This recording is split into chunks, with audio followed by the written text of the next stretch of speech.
Is this car really still a Smart, or is it something completely new? When you think of a Smart, you think of a car that is small, good for the city, practical and nimble. Smart was bought in 2020 by Geely, 50% Geely, 50% Mercedes, and since then they have brought out a couple new cars. One of them is this one, the Smart #3, and we have it standing here in the Brabus variant, and it's definitely not a small, nimble and city-friendly car, but we'll find out in this video. But what does Brabus have to do with this car? What does it offer? How does it drive? Everything you need to know about this car in this video, and let's get right into it. The starting price of the #3 is going to be 40,490 euros in Germany. If you get the Brabus variant, 53,490. That does include also the color on here. I think there's only 2 colors in total, which are going to cost you extra. This is the Photon Orange Metallic color, and in general a fairly decent looking color in my opinion. Really makes the car vibrant and stick out a lot. Let's look at the design in the front. We have this element down here a little bit, which is a fake intake, but looks pretty good, smart. We have LED lights, full LED lights, which are going to have automatic high beam assistance, so they're going to turn off when you are on the Autobahn and there's a car approaching you. And you can see this whole light bar which goes all the way through. On the bottom we have some more intakes which also have the body color in there, so looking very nice and integrated in there. And in general a fairly decent design in the front. And you'll definitely notice that there are some Brabus touches. For instance, down here you have a Brabus touch, which does look pretty cool. And then if you go over to the wheels, we also have a Brabus touch, as well as this air intake in here, which is going to get the air past the wheels. And we also have a front under here, which is nicely covered up. Smart logo up there. And if we open it, you can see it's not big, but it will be enough to put your tire safety kit in there. So you can put that in there. Maybe even put your cables in there. 15 liters of storage space. So not too much, but I think cables will be quite tight fit in there. Maybe just some small ones you use at home. But we also have dampers in there, so quite nice. Giving CPR to the car here. Is that closed? No. The car is going to come in a couple different variants. You can get the Pro Plus, the Premium and also the Brabus. If you get the normal Pro, you're going to be looking at the smallest battery, which is a net 47 kilowatts an hour battery with a range of around 325 kilometers. If you start with the Pro Plus, you're looking at the bigger battery that all the other variants get then, which is going to be a net 62 kilowatts an hour battery. And if you want the most amount of range there, you're going to have to pick up the Premium one with 455 kilometers, Pro Plus 435 kilometers. And our variant around 415 kilometers of range. That, however, is also due to the fact that we have 428 horsepower in here, 543 Newton meters, 0 to 100 in 3.7 seconds. If you get the basic variant, it's already quite enough with 272 horsepower, which again is quite nice. All of them are going to be able to charge at 150 kilowatts, so 10 to 80% in around 30 minutes. Let's see if this car can actually do that 0 to 100 sprint in 3.7 seconds. That's with our 0 to 100 test. Let's also do our 0 to 100 test. What you have to do for that is actually go into the vehicle settings and turn on the rocket launch, which is only, rocket launch failed, straighten the steering wheel. If I do that and then hold the brake button down for 3 seconds, it will work only in Sport or in the Brabus mode. We're currently in the Brabus mode, so let's go onto the road here. We've had our GPS set up here with 3 bars. There's going to be a little bit of inclination here on this test run, but still that's not going to stop us from doing a 0 to 100 test here. So, rocket launch activated. There's the rocket launch animation. That's a good kick. And 0 to 100 in 3.92 seconds. Not bad. Launch completed. I just got an achievement for that apparently as well. 3.92, inclination of 1.1%. So a little bit of inclination, but still a very good value there. And we were also, I'm not too sure because we're under 80% if that changes something. And the dimensions of the car are going to be 4 meters and 40 long, 1 meter and 56 tall, 1 meter and 84 wide without the side mirrors extended, 2 meters and 4 centimeters with them being extended, and also a wheelbase of 2 meters and 78, which should allow you for a good amount of space in the back. On the side, you definitely notice there's a couple of Brabus touches once again. For instance, here on the side skirt, it's going to show Brabus. On the rims, it's going to show Brabus. If we get the Brabus variant, we're going to be looking at 20-inch rims with 245s in the front, with also red brake calipers, which is quite nice. The Smart logo up here, automatically foldable side mirrors. We get a full panoramic window, which you cannot open, but it opens the interior a little bit, just making it feel more spacious. This orange color, and also if you look at the door handles, you can flip them out like this, and that's how you open them. And if you close the car, let's lock it, and listen to the sound it makes when you lock it, because it does sound pretty interesting. And sometimes it does also honk if you press it twice, I think. Let's press it once to see if it doesn't honk. So you gotta press it twice. It's gonna honk for you. And one of the most important things about an electric car is how well you're going to be able to charge it. I gotta first of all open the car for that. And for that we have this very interesting, well not interesting, but it's just a round key kind of in the Smart logo. Not the, well, most practical one when you have it in your pocket. If I open the car, you'll be able to flip over this, which is on your left side of the car, up to 150 kilowatts if you want to charge it. The basic variant 130 kilowatts. That's going to get you from 10 to 80% in under 30 minutes, which is claimed. We'll do our charging test now to see what we can actually realistically get. We've just done our loading test or charging test. We're going to look at what we've actually gotten. So we charged from around 17% up to now 81%. Charging time was a total of 29 minutes and it says until 100% around 34 minutes now. We were charging with around 440 volts, and also you can see we loaded a total of 44 kilowatts now. If you look at the loading curve, we can see it started off fairly strong and then slightly went down, and then there's this big spike all the way down. But that was, I don't know why that happened. Don't take that in consideration. That was maybe something to do with the loading infrastructure here. You can see from 17 up to 80 around half an hour or 29 minutes. So if you're probably charging this at total from 10 to 80%, maybe around 32, 33 minutes. And we actually got a peak which was more than what we can at 157.3. And in the back, again, a fairly nice looking design in my opinion. You'll definitely notice that Mercedes still has a little bit of, well, history in this car.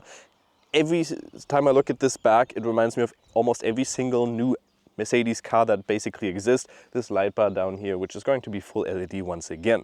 Hashtag 3 down here, and Brabus with a little bit of a diffuser on the bottom, and you also get a roof spoiler on the top. This car is surprisingly capable of towing something, because you're going to be able to tow up to 1.6 tons and also have a load capacity there on 75 kilograms. To open the trunk, you can either do it with your foot, which hopefully is going to work now. It's not, but the other way you can do it also in the center of the A. You can press that and then that's going to open.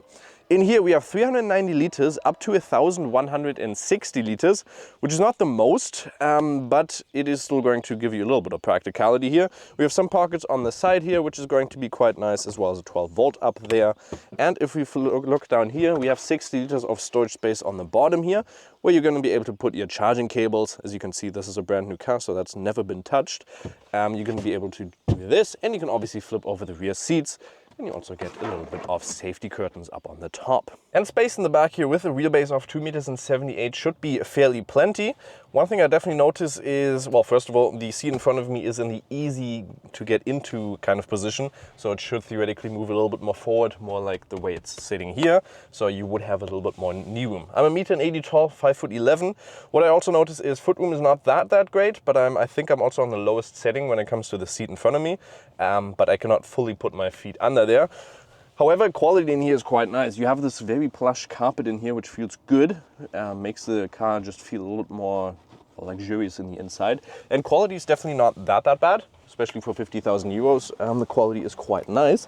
If we look on the side here, we get good material up here with also the red stitching there. We get a little bit more hard plastic here. And down here we also have this kind of plastic, but doesn't feel bad because it's not like a typical plastic, more like aluminium. Beat sound system down here, and obviously hard plastic there with a fairly big space where you can put a bottle in. Let me sit back into the center here. You can see headroom is quite plenty. We do have the sunroof or the panoramic window in there, which, like I said, already opens the inside a little bit more. And seating quality is also quite nice. When it comes to the center, we have climatization here, which we can, well, obviously move around. We get ambient lighting around it. 2 USB-Cs on the bottom, or 1 USB-C and 1 USB, with also storage space there. Again, you also get some ambient lighting here, and you can also see Brabus logo on the top, just to show that you're in a Brabus. In the center here, you can see on the seats, there's also some Smart logos integrated into the seats, which does look pretty cool and easy to get to ISOFIX points. We also get red seat belts, and the other thing is, if you open the center armrest, you have 2 cup holders in here. And one thing that's pretty cool, I've never seen that before, if you flip over the center, it actually, well, falls backwards, not like into the front like it's usual, but that's going to allow you to put some skis through there if you don't want to flip over the whole center console. And join me in the inside, where you can see there's a lot of Mercedes touches in here as well. For instance, the center console just looks a lot like Mercedes. These kind of round elements, as well as that one right there. And the ambient lighting really does a good job here. Ambient lighting at night, especially here in the center, around your air conditioning. And just in general, a fairly decent, well, ambient lighting. We'll put a picture up here of how it looks at night. We get the Beats audio system there on the top right. You can see that. Doesn't sound bad at all. And in general, a fairly comfortable position in here. The quality on the side, you can definitely tell. Quality here is pretty nice, just like in the back. You have your stitching as well, and just a little bit more hard plastic here, and the same kind of aluminum kind of elements here, with a good pocket down there. In the center console, we also get a cooled pocket, so you can turn it off or on here to make it cooled, to keep your stuff in there a little bit cooler. And in here we also get 2 cup holders. In here, yeah, with obviously Mercedes also comes some of Mercedes quality's issues. Otherwise, we get a very big pocket down here with also a 12 volt. And up here we also get inductive loading space, which from my phone does not work. iPhone 15, 2 USB-Cs, and in general, a fairly decent layout there. What I don't like is that the infotainment display is everything, well, you basically do everything through the infotainment display. We get heated, ventilated, and also heated steering wheel for the passenger and also the driver side. Automatic climate control, like I already said. If we go in here, for instance, you will see I get the quick binds for everything, basically. What they have done is over the update 1.5, you get this driver setup, and there you can change basically everything for your safety features, as well as the active speed limit warning to visual. Save and activate, then you're not going to have that stupid beeping sound every time you go a couple of kilometers over speed. But here you can change a couple of things. You can also change the door mirrors from here. If you want to change them, you can only do it via here. Use the buttons on the right-hand side of the steering wheel to adjust the angle of the door mirrors. So I'd have to press this, and then I can change the looks of the side mirrors to my liking. Same as, for instance, in Polestar. Regenerative braking and power steering you can also change through here, and then a couple other things, vehicle driver assistance and stuff like that. Otherwise, this is a fairly gimmicky and kind of more of an Asian layout when it comes to the layout of the infotainment display, for instance, drive modes. It's gonna move the planet there. You have a cheetah down here, which also is in the climate. I don't know why he's sitting on a chair there. It's like, why do you need that? But the Asian kind of clientele, that's kind of what they like. So it's more of that because of Geely, obviously 50% Asian. And I think that's where this car also shines a little bit more when it comes to the infotainment display. Let's look at the 360-degree camera system, because you can see here, quite nice with trajectory lines that also moves based on your input. You have more views, which here, for instance, you can change towards your rims, and you also have your blind spot views, so you have a full 360-degree camera, which you can also move there. And automatic parking assistant, so you can park automatically. Apple CarPlay, Android Auto wirelessly, and we also have navigation here, but I just use Apple CarPlay, but it does also have preconditioning in there, so it will also, not preconditioning, it will, if you put a route in there, it will also show you some charging stops. Let's now start driving this car, because, well, first of all, you don't have an on or off button, you just have the P, and as soon as you're in, if you flip it over to D, the car is basically on. What I've noticed about this car, the first thing that you will notice is the braking in here. It is a little bit of a, well, not just a little bit, it's just not a very pleasant one in my opinion. It's kind of hard to really stop this car at a very nice pace. If you're more of a gentle driver and you want to come to a smooth stop at the traffic light, it's going to be fairly hard to make that smooth approach, because it's more of a, you know, like a chunky one. It's really hard to really comprehend how much input you need to put onto the brake pressure to really get that nice and smooth input. What I have, well, obviously what you can do is regenerative braking. You can put it on low, medium, or high. On low, it really isn't, it's still very responsive and just a little bit hard, in my opinion, to completely comprehend of how it's doing. Power steering, however, is really nice. Standard, it's a very nice feeling to the steering wheel and just feels good in my opinion. Let's quickly go into the Brabus mode just to see that acceleration.